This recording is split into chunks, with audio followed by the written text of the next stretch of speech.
Go home. This place isn't for you. A black belt martial artist swaggered onto the training mat with a cocky grin. He spotted a small girl sitting quietly in the corner, her skin tone and shy demeanor making her an easy target for mockery. For him, it was just a quick laugh, a harmless joke to amuse the crowd. But he had no idea that only minutes later he would be the one flat on the floor and the room would never forget what happened. Because behind that quiet face wasn't weakness. It was strength forged in silenced discipline, honed through endless days and unseen sacrifices. Her power wasn't born from arrogance or noise, but from years of determination. And in that moment she was about to prove to everyone, never judge a person by their size, their skin, or their shyness. This is the story of a moment that shattered stereotypes, restored dignity to the underestimated, and reminded everyone that true strength comes from the deepest places. The space inside Lyon's Martial Arts Academy hummed with the faint buzz of fluorescent lights, a soft, unending whisper. It was a Saturday morning and the green mats were full with students of all sizes practicing. On the benches, parents sat in a row holding water bottles, their eyes glued to their children, occasionally raising their phones to capture a moment. The air was thick with the scent of liniment and the rubber from old equipment.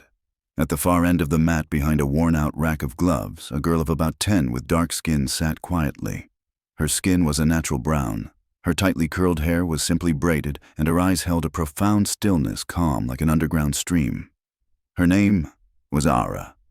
She wasn't wearing a uniform, just a simple gray hoodie and clean leggings, her hands resting neatly on her lap. No one noticed her. It wasn't her time yet. The door burst open. Jake Mercer entered. 26 years old, a black belt since he was 18, known in the gym for both his talent and his arrogance. He clapped Coach Darren, the gym owner, on the shoulder, tossed his bag into a corner, and scanned the room for a worthy opponent. His eyes landed on Ara. "Hey, who brought this little girl to class?"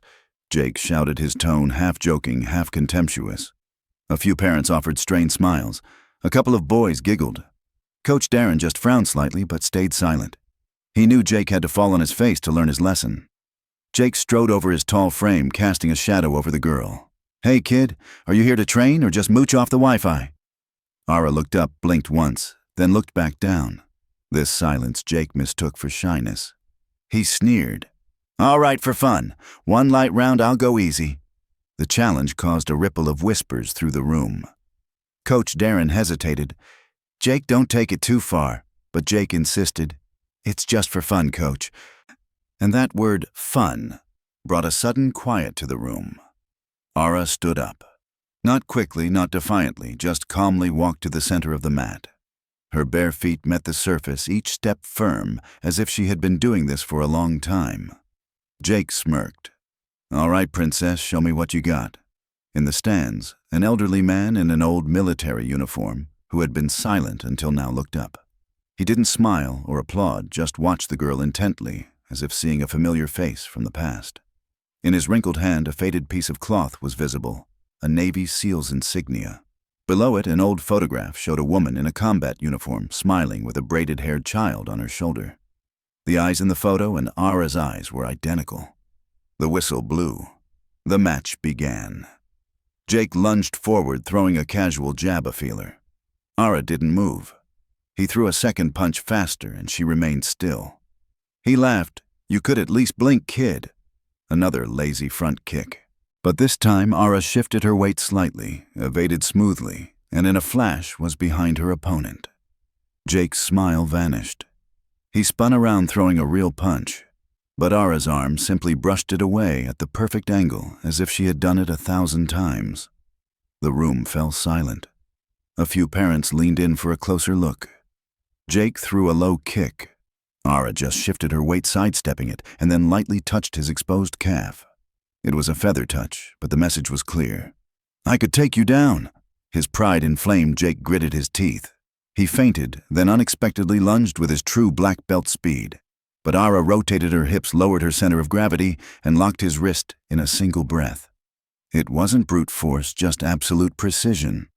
A little more pressure and the elbow joint would break. Ara let go, calmly, without fanfare. She stepped back, her hand open as if she had never made contact. The whistle for the end of the round blew. The gym was in a stunned silence. Jake's face flushed and he forced a laugh. Just got lucky. But no one was laughing. A parent whispered, "That kid, she's not scared." The elderly man still sat quietly on the bench. He placed the SEAL's insignia beside him, then took out a small necklace with a tiny dog tag, clearly not his, but belonging to someone much younger. Coach Darren walked over, kneeling to Ara's level, his voice gentle. "Where did you learn that wrist lock?" She didn't look at him, just glanced toward the man in the stands, then looked down at the mat. "At home."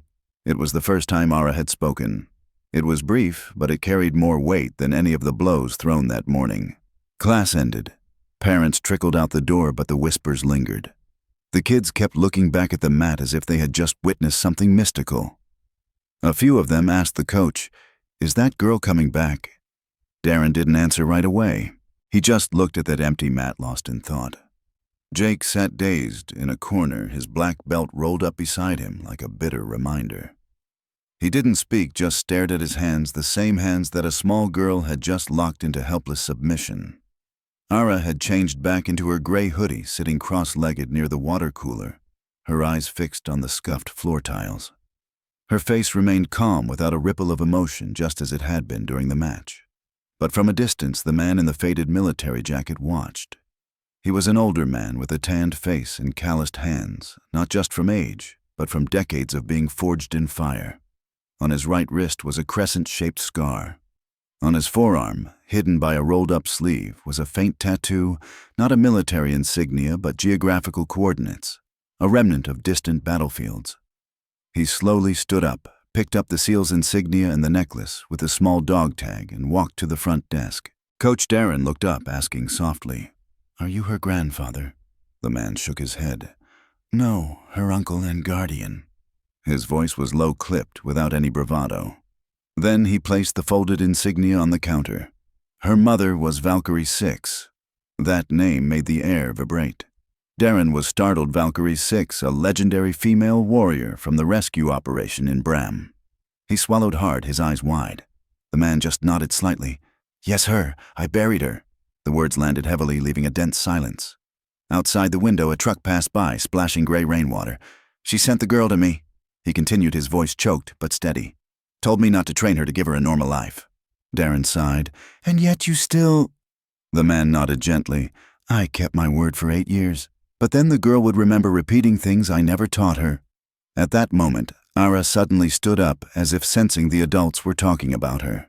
Her braids were loose, a few strands stuck to her cheek.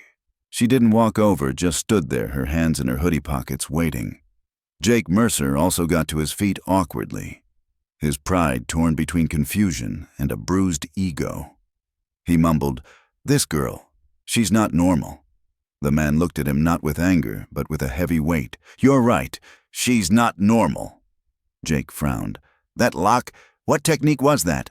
The man answered, his voice hoarse. "A variation of the C-clamp. Valkyrie taught it to the NATO medical team in 2009 when she was 8 months pregnant." Jake was speechless, turning away.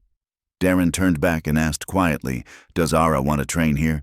But it was Ara who spoke, her voice low and determined. "I want to finish what my mother started, but not for revenge." Darren nodded slowly.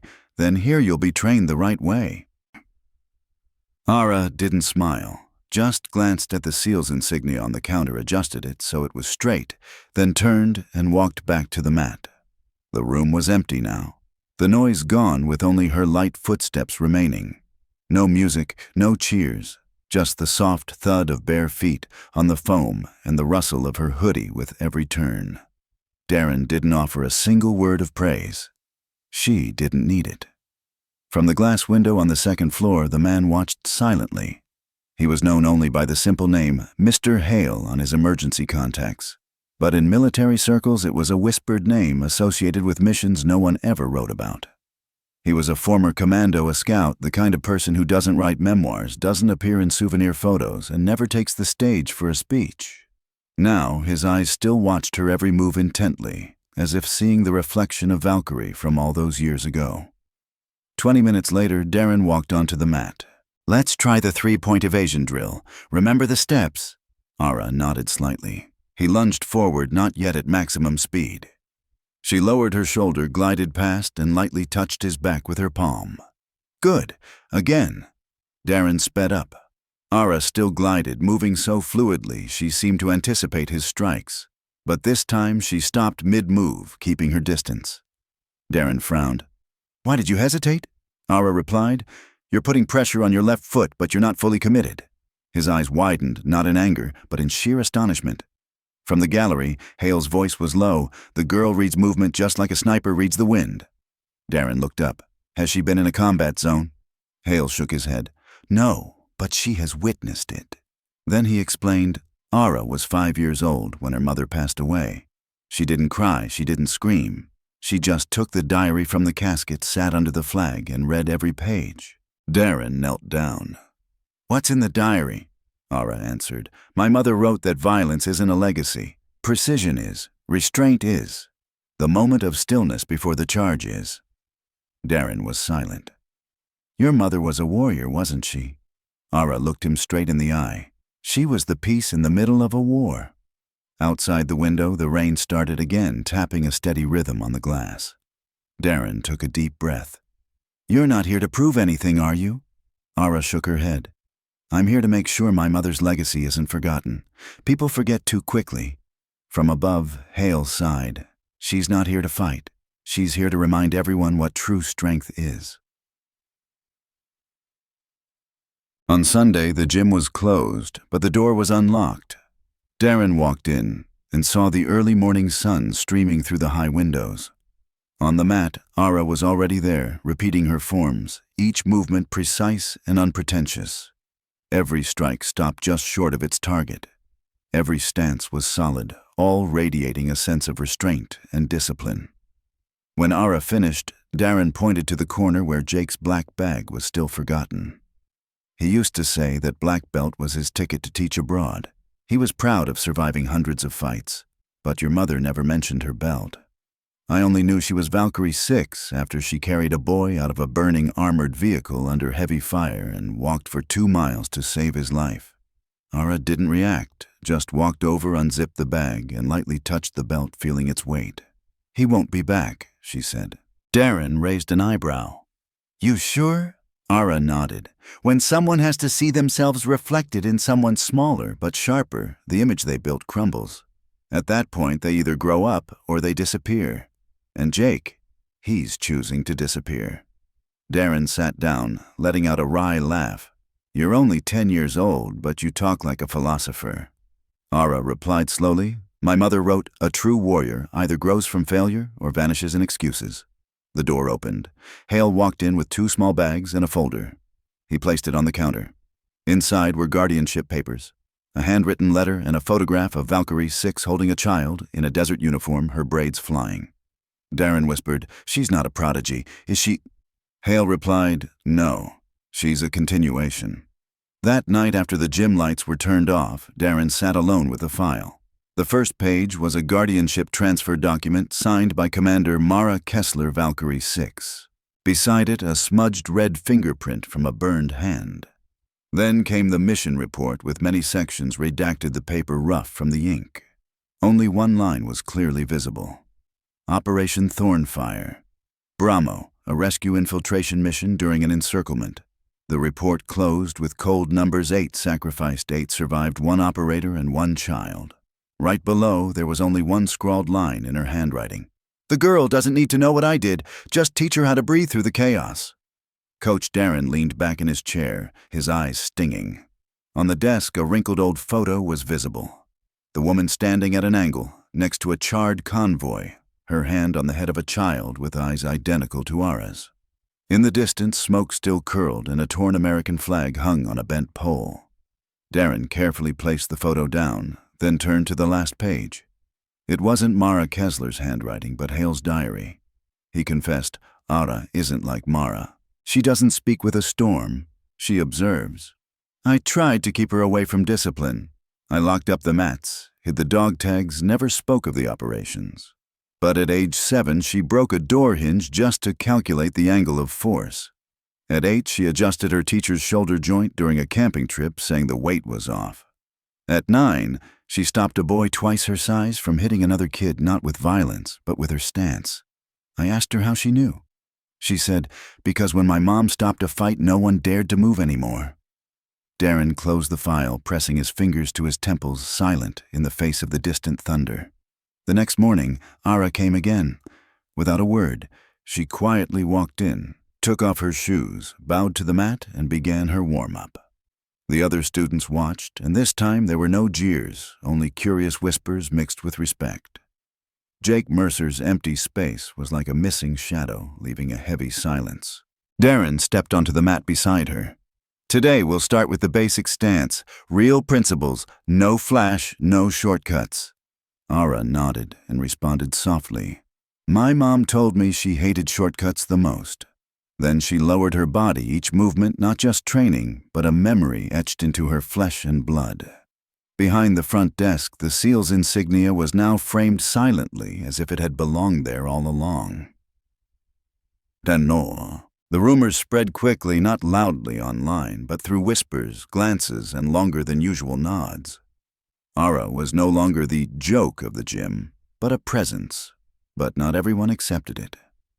In the corner of the room, Ava Castillo, a former state Muay Thai champion, a sharp assistant coach and a perennial skeptic of Darren, was tightening her gloves. "The kid's not ready," she stated flatly. Darren just shook his head. "She's not a veteran, Ava. She's a mirror." Ava took a deep breath, tilting her chin toward Ara. "Then let's see what that mirror reflects." Darren's clap silenced the room. Ara stepped out and Ava advanced. The two bowed to each other, a tense but respectful formality. At first, Ava struck slowly, testing her reflexes. Ara was in no hurry, just standing, observing. When Ava slightly shifted her hips, Ara immediately glided in, lightly touched 2 fingers to her opponent's chest, then withdrew as if she had never been close. The crowd was stunned. Ava sped up. A front kick whipped up. Ara received it cleanly, lowering her leg as gently as if placing a toy down for a child. A gasp of awe echoed through the room. "She's reading me," Ava mumbled. Darren corrected her, "Not reading, observing." Ava spun around, throwing a spinning elbow so fast that even an adult would have a hard time reacting. Ara ducked at the precise angle, evaded cleanly, then backed off, exhaling once her eyes still calm. Ava stopped beads of sweat on her forehead, took off her gloves, and knelt. "You don't need to prove anything. You already did." Ara looked at her, her voice clear. "I'm not proving. I'm listening." The room fell silent. On the bench, Hale held the dog tag tight in his palm, whispering, just like her mother. The next day, the gym was open for free practice. Ara sat alone under the framed insignia, looking at it as if through a window, not with longing, but as if listening to the past. Darren approached Hale, asking, "The girl has never asked about it. Why?" Hale took a sip of his black coffee and replied, "Because it's not hers. Her mother told me, don't let her inherit a symbol, just leave her a purpose." Darren fell silent. Looking at Ara, he whispered, "She's not looking for her mother's shadow. She's here to make sure that memory isn't erased." At that moment, a teasing voice rang out. "Hey, little master, how about a private lesson?" Curtis Dale, 19 years old, a beginner with a bulky physique, was more noise than skill. Ara just blinked. Curtis walked up, laughing loudly. "Heard you made Jake disappear cool. Teach me a few moves." Darren watched silently. Ara stood up without speaking. The match began. Curtis lunged, throwing wild punches. Ara stepped straight, placing her foot right on his center line, then lightly touched 2 fingers to his throat. Curtis froze, stepping back in a panic. Darren lowered his voice. "That's enough." Ara only replied softly, "You're too loud to hear anything." Then she returned to her spot under the insignia, the thing that didn't belong to her.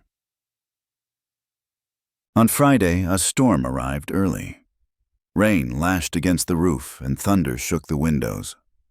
Classes were canceled, but Ara still came. Darren wasn't surprised, just quietly turned on the lights and laid out the mats. 15 minutes later, Hale arrived, his jacket wet with rain, and sat in his usual spot without a word. Ara stepped to the center of the mat, closed her eyes, and just breathed. Darren asked, "Breathing exercises?" Ara nodded. 5 minutes, 10 minutes, she didn't waver. Darren was amazed. "How long can she hold that?" Hale replied. "The longest I've timed is 48 minutes. It's not meditation, it's preparation. The door swung open. A gust of wind rushed in. Jake Mercer walked in, soaked with a stubbled beard and a different look in his eyes. The whole room watched. Ara didn't open her eyes. Jake took 3 steps onto the mat, his voice hoarse. "I'm not here to win. I'm here to apologize."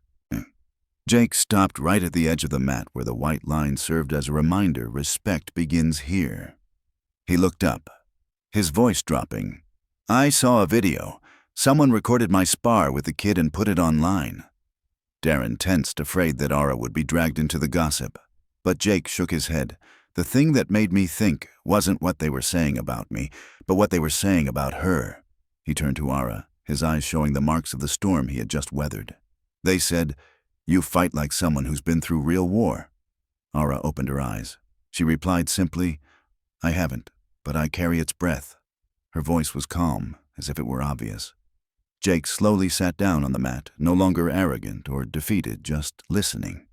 "How?" he asked. It wasn't a challenge or a mockery. It was a genuine question. How do you stay calm when your chest feels like it's about to explode? Ara looked at him for a long time. Then she knelt down and placed an old, dog-eared, folded piece of paper in Jake's hand. Inside was smudged ink. "The loudest one falls first. Breathe through the chaos. Don't fight to win, but to end it." Jake looked up, his voice catching, "This from your mom?" Ara shook her head. "No, it's what my mother wrote on her last day." Outside, the storm raged. But in the gym, there was only the sound of breathing and a Jake who was learning to listen for the first time. On Monday morning, the gym was unusually quiet. Darren was putting away the chairs and cleaning the floor. Ara arrived carrying an old backpack with a worn strap and a scorched mark near the zipper, a small detail that only now caught his attention. "What's this insignia?" Darren asked. Ara opened a Velcro flap, revealing a dark blue patch embroidered with gold thread. 18 Las Nemesis. Darren squinted. "That's not a school patch." Ara nodded. "It was my mother's." Darren's voice dropped. "A special ops unit. Unofficial, no records," the girl said, then stepped onto the mat barefoot into a strange stance. It wasn't karate or jujitsu. It was a different style. My mother called it the silent hand. She began to move. Slowly, each breath harmonizing with her movements, as if she were not only moving her body, but the air around her. Then she pointed to a corner of the room. "Bring out the heavy bag." Darren pulled out the 120-pound Muay Thai bag. Ara entered a sequence of movements, ending with an open palm strike to the bottom of the bag. The chains rattled and the bag swayed violently. Darren's eyes widened. That wasn't muscle. Ara turned back. It was precision. He watched her, whispering, "Nemesis, the goddess of retribution." Ara's response was simple. "My mother believed that those who hold power must be held accountable, especially those who hide behind belts and badges." She then put her backpack on her shoulders and left. Darren didn't stop her. He knew this was a path no one could hold her back from. On Tuesday afternoon, the wooden door creaked open. A tall woman in a dark blue suit walked in. Her hair was in a neat bun, her eyes sharp, her gait like an arrow. She placed a folder with a raised Department of Defense seal on the counter. "Coach Darren, I'm Agent Lillian Voss. I'm here about Valkyrie 6. The air froze. Darren immediately realized Valkyrie 6 wasn't just a warrior, she was a whispered legend. "I understand you've been training her daughter." Ara stepped out, her voice firm.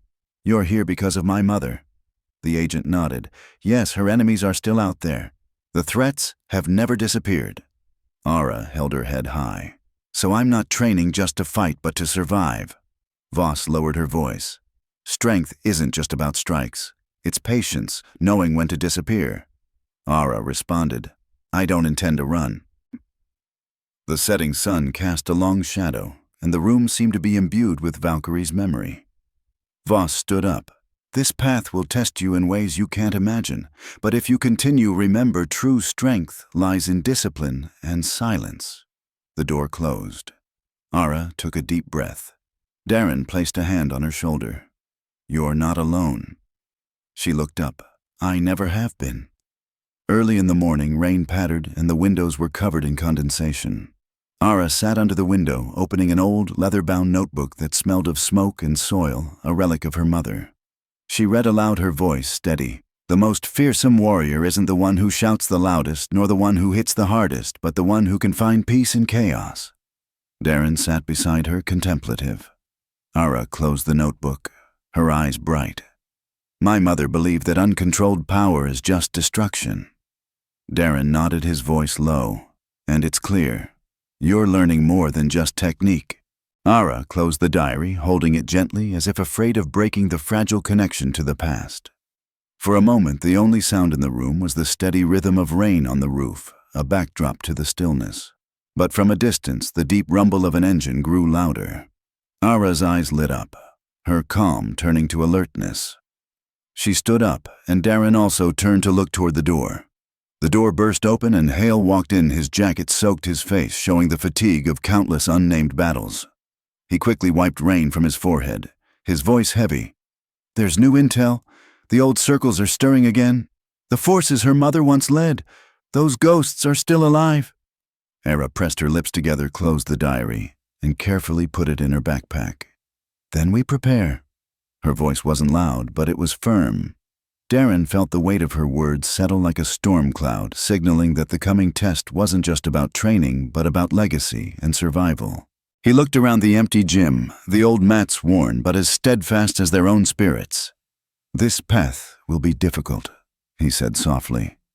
Ara looked straight ahead, her eyes bright and resolute. I never back down. Outside, thunder rumbled like war drums, and in the small room, a silent storm had just begun. In the following days, the autumn light streamed through the high windows, painting golden streaks on the training mats. The air was filled with rhythm, the sound of gloves hitting pads, shoes scraping the floor, and the held breath in every movement. Ara moved with the precision of a conductor leading an orchestra. The other students watched no longer with curiosity, but with growing respect.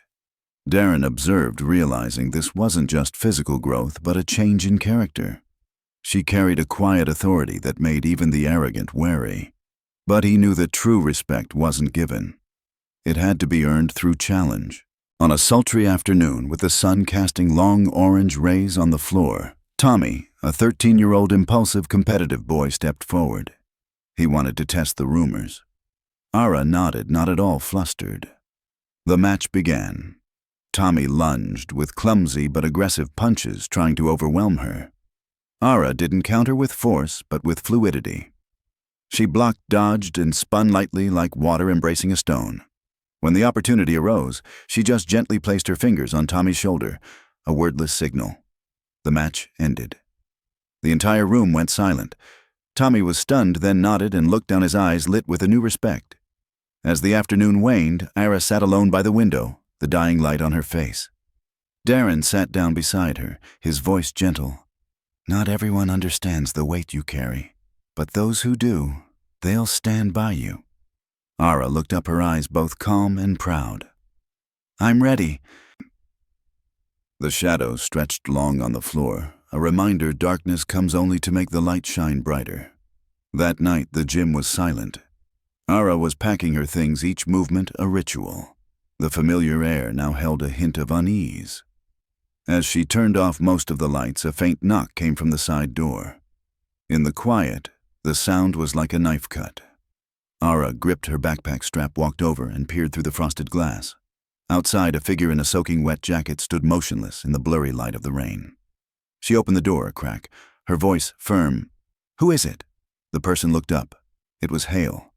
His voice was hoarse. We need to talk. Inside, he handed Ara a crumpled envelope. It arrived today from someone who knew your mother well. Ara's hands trembled as she opened it, an old photo, Mara Kessler standing tall, her eyes as sharp as blades next to a strange man. The back read, Trust no one, but believe this. Below the photo, a small black USB drive was taped with no symbols, heavy in her hand. Ara gripped it tightly, her heart pounding. Hale said, his voice like a bitter wind. Someone is watching. The past isn't sleeping. Ara folded the picture back up, her eyes resolute. Then we prepare. In the days that followed, her routine changed. Early mornings for technique, late nights for research. Ara's world slowly narrowed, becoming a space of discipline, focus, and preparation. Darren watched from the sidelines, realizing she was no longer just a student. She was a guardian carrying a dark but vital legacy on her shoulders. Late at night in the empty gym, Ara opened the tablet Hale had given her. The screen lit up, showing sealed files, blurry images, and maps with hurried coordinates. Each piece of information was a thread, weaving a web that connected her mother to unseen dangers. In the silence, there was only the sound of Ara's breathing and the pale blue light reflecting in her eyes, revealing the truth: a storm was coming. And this time, it wasn't just a memory. It was a real challenge. A message popped up on the tablet screen. "We're closer than you think. Be ready." Just 8 words. But they fell like darkness squeezing the air. Ara clenched the device, her breath steady, but her mind spiraling in premonition. From behind, footsteps echoed lightly on the floor. Darren came and sat beside her without a word, letting the screen's light illuminate a youthful face that already carried the toughness of an early adulthood. "The past is catching up," he whispered. Ara looked up, her pupils bright with a quiet fire. "Then we face it." The gym, once filled with the laughter of children, had become a silent sanctuary full of memories, challenges, and anticipation. The worn mats underfoot were no longer just a training floor, but the foundation for battles in the shadows.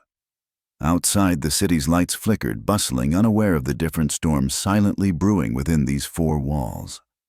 Ara's small figure stood alone in the center of the mat, unwavering. Darren watched from a distance, knowing this moment wasn't about the strongest punch or the loudest cheer. It was an affirmation of honor, of silent strength. Hale walked in his jacket, still soaked with rain, an old dog tag in his hand. Ara held out her hand, took it, and gently ran her fingers over the engraved words. A name, a date, a promise etched in steel. For a moment she closed her eyes, an image of her mother appeared, her low, sweet voice, the sacrifices all rushing back like a blood flow reversing. Footsteps echoed from the street outside. Cautious, deliberate. The door burst open. Figures emerged from the darkness, but as they stepped into the faint light of the room, they were met with an impenetrable presence. No shouts were needed. No fists were thrown. Only a sharp presence, silent and as heavy as a mountain. One by one they hesitated, then turned and retreated. Not defeated in a fight, but defeated in spirit. The rain outside was easing. The first streak of dawn light framed Ara through the window like a faint halo. Darren walked over, a rare smile on his face, a smile of respect and pride. "You've done more than just defend yourself," he said slowly. "You just reminded everyone what true strength looks like." Ara responded with only a small smile, no words needed, because sometimes the most resounding victory is a silent one. The story closes where a girl once underestimated now stands as a symbol of memory and will. She not only carries her own strength, but also the legacy of those who came before her, so that one day she herself will pass it on to the next generation. The room returned to its quiet, but from the silence the echo of courage and honor remained.